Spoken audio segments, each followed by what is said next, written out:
Hi everybody from YouTube. I got another video about a piston, missing piston, misfiring. Uh, no power, no spark, no fuel. In this case, I was checking everything and I find out what it is. You have to check all your harness. If you have a problem like that, check your harness, because I checked everything and everything was working fine, but sometimes it was missing, sometimes not. It was like up and down, back and forth. Okay, and what I found, this wire right there,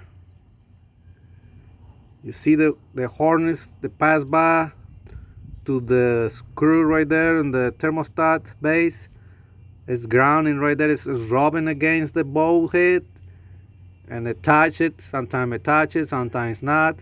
And when it's grounded, it's misfire and start shaking, and the one piston don't work. Okay, so there's the problem. I find the problem right there on the harness. It's touching the yellow wire, and it's going to ground, and it start missing and shaking, and you got bad piston that's not working, or bad plug, or bad injector. You don't know what's going on. Check your harness first before you go any forward. All right, everybody, subscribe, press like, and keep posting more videos of mechanic. Thank you.